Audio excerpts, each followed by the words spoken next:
సమరయోధుల పోరాట బలం, అమరవీరుల త్యాగ ఫలం, బ్రిటిష్ పాలకులపై తిరుగులేని విజయం, మన స్వాతంత్ర దినోత్సవం, భారత సంస్కృతి శోభాయమానం, మంచికి నివాసం మన దేశం, శాంతి దీని సందేశం, సహనమే దీని సంస్కారం, అహింసా పథమే మన మార్గం, త్యాగదనుల త్యాగంతో సూర్యునిగా వెలుగొందుతున్న దేశం మన భారతదేశం. రేడియో మంజీర్ అభిమానులందరికీ స్వాతంత్ర దినోత్సవ శుభాకాంక్షలు. Happy independence day. హలో మంజీరియన్స్, నమస్తే.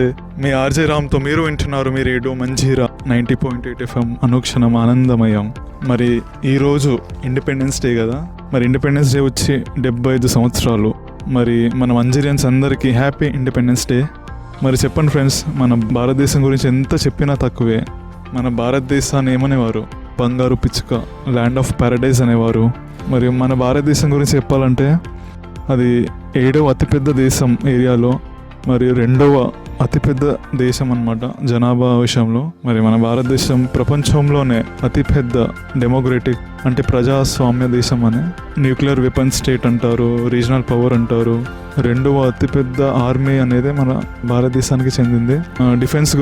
డిఫెన్స్ బడ్జెట్ కూడా మన భారతదేశంలో చాలా ఎక్కువ అమౌంట్లో కేటాయిస్తారు. మరి ఇంత పెద్ద దేశం అయినా కూడా మరి ఇంకా మన భారతదేశంలో పేదరికం కానీ, ఆకలి కానీ, అవినీతి కానీ, నిరక్షరాస్యత కానీ, ఆరోగ్య సంరక్షణ కానీ, ఇట్లా చాలా ప్రాబ్లమ్స్ అనేవి ఇంకా మన భారతదేశంలో ఉన్నాయన్నమాట. మరి దీని గురించి మనం అందరం దీని గురించి మాట్లాడదాము. మంజీరియన్స్, నాకు తెలిసి మీ అందరికీ ఇప్పుడు అర్థమై ఉంటుంది నేను దేని గురించి చెప్పబోతున్నాను, దేని గురించి మాట్లాడబోతున్నాను. ఈరోజు వచ్చేసి ఏంటంటే ఎకనామిక్ కండిషన్స్ అనమాట. ఇండియన్ ఎకనామిక్ గురించి మనం మాట్లాడదాము. ఎకనామిక్ గురించి మీకు కొంచెం చెప్పబోతున్నాను, దాని గురించి ఏంటి అనేది. ఎకనామిక్స్ అనేది 2 టైప్స్, ఒకటి మైక్రో ఎకనామిక్స్, ఇంకోటి మ్యాక్రో ఎకనామిక్స్. మరి మైక్రో ఎకనామిక్స్ గురించి చెప్పాలంటే దాన్ని సోషల్ సైన్స్ అంటారు. అది ప్రొడక్షన్లో కానీ, లైక్ ఇప్పుడు ఒక వస్తువు తీసుకున్నట్లయితే అది మ్యానుఫ్యాక్చర్ అవుతుంది. మ్యానుఫ్యాక్చర్ అయిన తర్వాత దాన్ని మార్కెట్లోకి తీసుకొస్తారు. మరి ఆ వస్తువు ఫైనల్ ప్రోడక్ట్గా తయారయ్యి దాన్ని మనం కన్జ్యూమ్ చేస్తాము. ఇంకా ఎకనామిక్స్ గురించి చెప్పాలంటే చాలా బ్రాడ్ అనమాట, చాలా పెద్ద విషయం ఇది. ముఖ్యంగా చెప్పాలంటే ఎకనామిక్స్లో 4 కాన్సెప్ట్స్ ఉన్నాయి. ఒకటి వచ్చేసి స్కేర్సిటీ, కొరత అనమాట. ఇంకోటి సప్లై అండ్ డిమాండ్, అంటే సరఫరా మరియు డిమాండ్. ఇంకా ఖర్చు మరియు లాభాలు. ఇంకొకటి వచ్చేసి ప్రోత్సాహకాలు. ఓకే, ఈ విధంగా అనమాట. ఈ విధంగా ఎకనామిక్స్ ఈ 4 టాపిక్స్ ఏవైతే ఎన్నో ఇది కవర్ చేస్తుంది. మరియు మ్యాక్రో గురించి చెప్పాలంటే జీడిపి అనొచ్చు, ఇన్ఫ్లేషన్ అనొచ్చు, అన్ఎంప్లాయ్మెంట్ అనొచ్చు, ప్రొడక్టివ్ కెపాసిటీ అనొచ్చు అనమాట మన భారతదేశంలో ఉన్న ఎకనామీకి సంబంధించి. అయితే మంజీరియన్స్, ఈరోజు మనతో పాటు గెస్ట్గా రమాకాంత్ గారు ఉన్నారు. హలో రమాకాంత్ గారు. Hello Ram Prasad. Firstly happy independence to all the Indian people. Okay, thank you అండి. మన రమాకాంత్ గారు బీకామ్ గ్రాడ్యుయేట్ అనమాట. అతను సిఏ ఫైనల్ స్టూడెంట్ అండ్ రీసెంట్గా అతను ఎగ్జామ్స్ రాశారు, ఇంకా waiting for the result. Yes, I have pursued my BCom in OU. Okay, and I wrote final exams. Okay Ramakant గారు, చెప్పండి మరి మన భారతదేశం యొక్క ఆర్థిక పరిస్థితి ఎలా ఉంది? మరి కరోనా వచ్చేసి 1.5 year అవుతుంది కదా. మరి కరోనా వల్ల మన ఇండియన్ ఎకనామీ ఏదైతే ఉందో, కరోనా వల్ల ఇండియన్ ఎకనామీ స్పెసిఫిక్గా ఏ విధంగా ఇంపాక్ట్ అయింది? ఇండియన్ ఎకనామీ మీద ప్లస్ అంతా వరల్డ్ ఎకనామీ మీద కూడా ఇంపాక్ట్ అయ్యింది. Economic impact of the COVID-19 pandemic in India. Okay, అది మెయిన్ గా వచ్చేసి it's a world crisis. It's a global recession all over the world. Main గా ఇండియా మీద ఇంపాక్ట్ వచ్చేసి ఇండియా జీడిపి ఒకటి చాలా ఫాస్ట్ గా పడిపోయింది. ఓకే, అండ్ ఇండియా అదే లాక్డౌన్ పెట్టడం వల్ల చాలా మంది ఎంప్లాయ్మెంట్ కోల్పోయారు. And sharp rise in unemployment వచ్చేసి చాలా పెరిగిపోయింది. ఓకే, డ్యూ టు ఎంప్లాయ్మెంట్ పడిపోయింది. ఇంకా సప్లై చైన్ మీద స్ట్రెస్ పడింది, అంటే ట్రాన్స్పోర్టేషన్ అంతా దెబ్బతినింది కదా. రైల్వేస్ ఆగిపోవడం, logistics problem, only basics allow చేశారు అప్పుడు. సప్లై చైన్ అంతా పడిపోయింది. ఓకే, గవర్నమెంట్ కి ఇన్కమ్ కూడా పడిపోయింది ఆ లాక్డౌన్ అనౌన్స్ చేయడం వల్ల. There are no transactions between the people except the basic necessities, right? Okay Ramakant గారు, ఓకే, ఎన్ని ప్రాబ్లమ్స్ ఉన్నాయి మన అంటే డ్యూరింగ్ కరోనాలో ఎన్ని ప్రాబ్లమ్స్ ఇండియన్ ఎకనామీ అనేది ఫేస్ చేసింది. మరి అడ్వాంటేజెస్ కూడా ఉన్నాయి కదా. యాక్చువల్లీ ఇంకా చాలా డిసడ్వాంటేజెస్ ఉన్నాయి, Okay. బట్ అడ్వాంటేజెస్ వచ్చేసరికి మెయిన్ గా పెద్దగా ఏం లేవు. కొన్ని అడ్వాంటేజెస్ ఏంటంటే ఈ కామర్స్ ఇండస్ట్రీ ఒకటి బాగా డెవలప్ అయింది అలా చూసుకుంటే. రైట్. ప్లస్ అడ్వాంటేజెస్ ఎకనామిక్ కి ఎక్కువగా లేవు, అడ్వాంటేజెస్ ఎక్కువగా ఉన్నాయి. Okay. Like air pollution, water pollution తగ్గడం వల్ల life span improvements, okay. Public okay. There are ఇంకా వైల్డ్ లైఫ్ చాలా బయటకు వచ్చాయి, climate changes. So there are no direct impact on the economy, there are indirect impacts on the economy. So main గా advantage వచ్చేసి only for e commerce industry. There is lot scope for the people for entering in the e commerce industry. Okay. Work from home అనొచ్చు కదా. ప్రతి business ఇప్పుడు e commerce లోకి enter అవ్వాలి. అంటే technology అనేది చాలా డెవలప్ అయింది అంటారు ఈ కరోనాలో. Yeah. అందరు ఇంట్లో ఉండడం వల్ల. అందరు ఇప్పుడు మీరు సాఫ్ట్వేర్ చూసుకున్నా there is no severe damages. They have implemented work from home బాగా యూజ్ అయింది software people. Okay. That is also one of the advantage. People can stay at home and they can work. They do not feel more pressure. మళ్ళీ మన భారతదేశం normal కండిషన్కి రావడానికి మరి like comeback అంటారు కదా, ఎంత టైం పడుతుంది మరి ఆ comeback situation? Almost India has achieved the pre COVID level stage. Okay. ఇప్పుడు ఏంటంటే సెక్టర్ వైజ్ అచీవ్ చేస్తున్నాం మనం అది. ఓకే. సో కొన్ని సెక్టర్స్ లో we have achieved the growth pre COVID level stage, and ఇంకా కొన్ని సెక్టర్స్ లో we are achieving it. And government is also bringing certain packages to the sector wise development. Like ఇప్పుడు ఆత్మనిర్భర్ భారత్ అని ప్యాకేజ్ తెచ్చింది government అవును. Sector wise development కోసం. So almost అన్ని sectors లో అచీవ్ చేసేసింది. ప్లస్ ఇప్పుడు అన్ఎంప్లాయ్మెంట్ కూడా వచ్చేసి మనకు చాలా తగ్గిపోయింది. రీసెంట్ గా సిఐఐ మీటింగ్ లో పిఎం అనౌన్స్ చేశారు కదా, అవునండి. Software recruitment has been highest till now అని, and in future also it will continue. Okay. చాలా చాలా థ్యాంక్స్ అంటే మీరు చాలా ఇన్ఫర్మేటివ్ విషయం అనేది మా మంజీరియన్స్ అందరికి ప్రొవైడ్ చేసినందుకు థ్యాంక్ యూ అండి Ramakant garu. Thank you Ram Prasad for me providing this opportunity.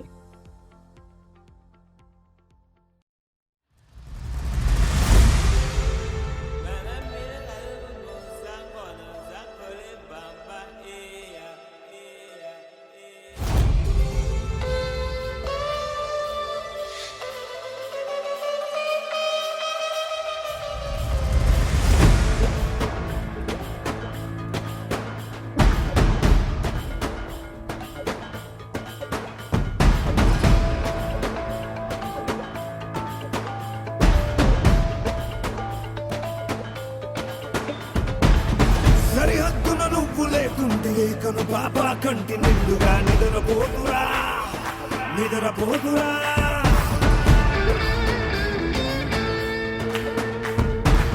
నిలువెత్తున నిప్పు కంచెవై నువ్వుంటేనే జాతి బావుగా ఎగురుతుందిరా, పైకెగురుతుందిరా.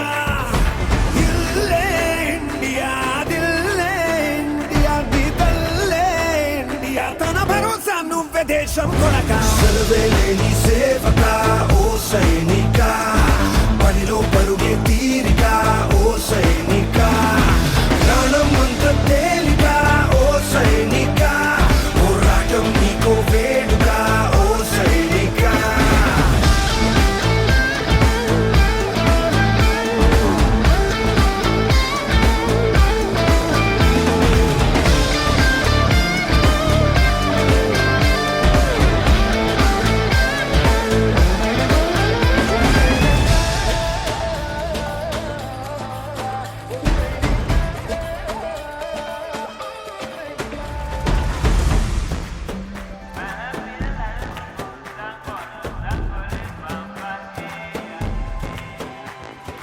దేహంతో విడిపోదే గత దేశంలో మిగిలుంటుందిగా.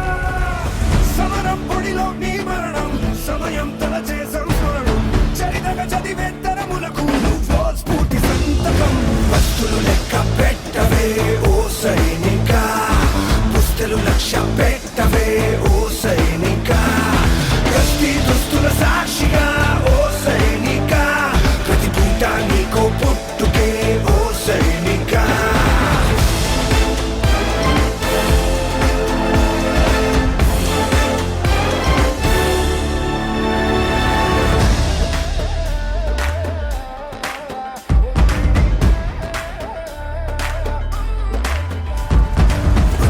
నడవదు అని నువ్విటు రాలేదు, ఏ పని తెలియదు అని నీ అడుగిటు పడలేదు.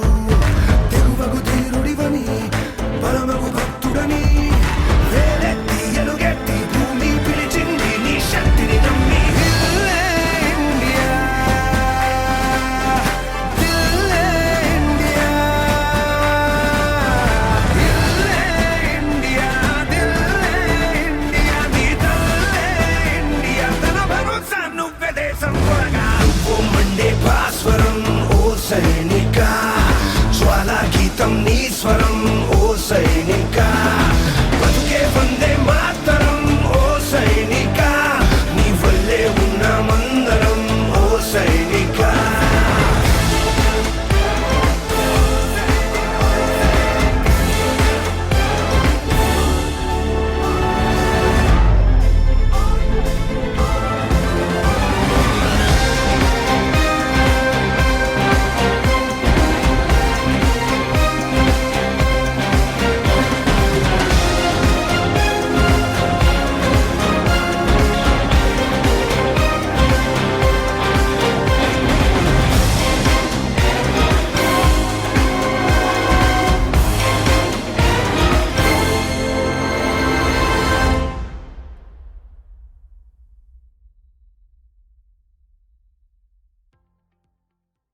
హలో ఫ్రెండ్స్, ఈరోజు మనతో పాటు మన స్టూడియోలో అనుష రాథోడ్ గారు ఉన్నారు.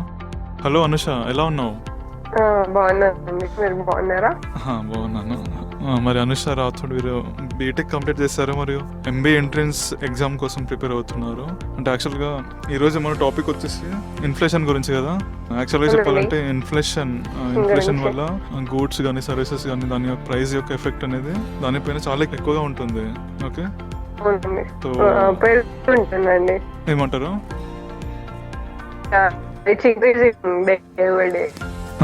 ఓకే, సో మీ ఎక్స్పీరియన్స్ లో చెప్పండి మరి ఇన్ఫ్లేషన్ అంటే యాక్చువల్ మీనింగ్ ఏంది? ఇన్ఫ్లేషన్ అంటే ఏం లేదు, బట్ ప్రైస్ అనేది డిమాండ్ అనేది ఇంక్రీజ్ అవుతుంటుంది. సో దట్ పూర్ పీపుల్స్ కి ప్రాబ్లం అయిపోతూ ఉంటుంది. వాళ్ళు ఏమైనా కావాలన్నా కూడా పర్చేస్ చేయకపోతున్నారు. ఓకే, ప్రైస్ పెరగడం వల్ల అంటే పూర్ పీపుల్ వాళ్ళు బేర్ చేయలేకపోతున్నారు ఆ ప్రైస్ ఏదైతే ఉందో, అంతే అంటారు కదా? ఓకే, అవునండి, అవును. ఎకనామీ కూడా ప్రైస్ అనేది ఇంక్రీజ్ వస్తుంది. లైక్ ఫుడ్ అనేది కంట్రీలో పాండమిక్ టైమ్ లో ఇంకా పోతుంది. సో దట్ పవర్టీ కూడా ఇంక్రీజ్. ఓకే, అది ఇన్ఫ్లేషన్ అనేది. రైట్ అండి. ఇండియన్ ఎకనామీ కూడా అనేది కూడా అవుతుంది. లైక్ ప్రైస్ డిమాండ్ పెరుగుతున్న కొద్దీ డిస్ట్రాయ్ కూడా ఎక్కువ అవుతుంది. లైక్ మొత్తం ఓకే అంటారు కదా, ఇన్ఫ్లేషన్ వల్ల మన రూపీ వాల్యూ ఏదైతే ఉంది కదా అది తగ్గుతుంది, పెరుగుతూ ఉంటుంది. అంటే కంపేర్ టు అదర్ కంట్రీస్ మన ఇండియన్ రూపీ ఇందులో యాక్చువల్లీ ఎందుకంటే పెరుగుతుంది అంటే ఇన్ఫ్లేషన్ రేట్ ఉంటుంది, అన్ఎంప్లాయ్మెంట్ రేట్ కూడా ఉంటుంది. అన్ఎంప్లాయ్మెంట్ వచ్చి 4% to 5% ఓకే దాని ఇది ఎక్కువ అయిపోతుంది. ఈ అన్ఎంప్లాయ్మెంట్ రేట్ కంపేర్ చేసి మేజర్ ఇండెక్స్ వస్తుందండి. అది ఇన్ఫ్లేషన్ లో మెయిన్. దాని కంపేర్ టు అదర్ కంట్రీ తెలంగాణలో అనేది ఎకనామిక్ గ్రోత్ ఎక్కువ ఉంటుంది. అదండి. ఓకే అనుష, నెక్స్ట్ మరి మన పాండమిక్ లో కూడా ఇన్ఫ్లేషన్ అంటే ప్రైజెస్ చాలా పెరిగిపోయాయి compare to before corona. After corona వచ్చిన తర్వాత కూడా ప్రైజెస్ అనేవి చాలా పెరిగిపోయాయి. కూడా డిమాండ్ ఎక్కువ పెరుగుతుంది. అవునండి, అవును. అంటే దేని వల్ల పెరిగింది అంటారు మరి? పాండమిక్ లో ప్రైజెస్ అంతలా పెరగడం వల్ల రీజన్స్ ఏంది మరి? రీజన్స్ అంటే లైక్ ఇప్పుడు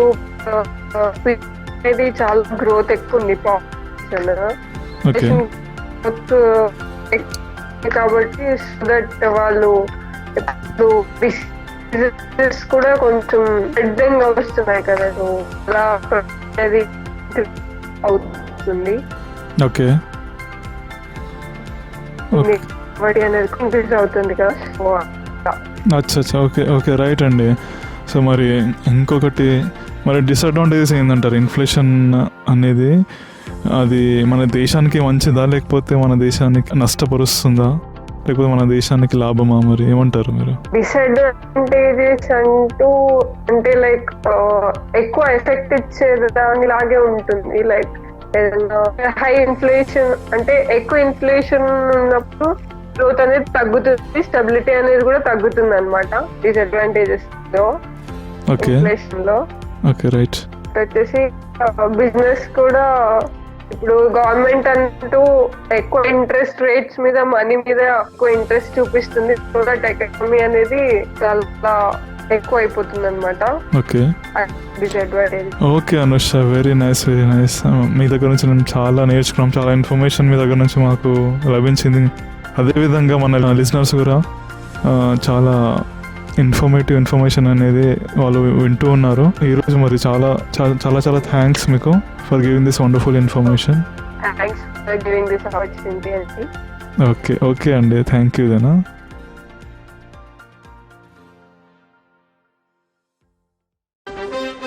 సమరయోధుల పోరాట బలం, అమరవీరుల త్యాగ ఫలం, బ్రిటిష్ పాలకులపై తిరుగులేని విజయం, మన స్వాతంత్ర దినోత్సవం, భారత సంస్కృతి శోభాయమానం, మంచికి నివాసం మన దేశం, శాంతి దీని సందేశం, సహనమే దీని సంస్కారం, అహింసా పథమే మన మార్గం, త్యాగదనుల త్యాగంతో సూర్యునిగా వెలుగొందుతున్న దేశం మన భారతదేశం. రేడియో మంజీర్ అభిమానులందరికీ స్వాతంత్ర దినోత్సవ శుభాకాంక్షలు. Happy independence day.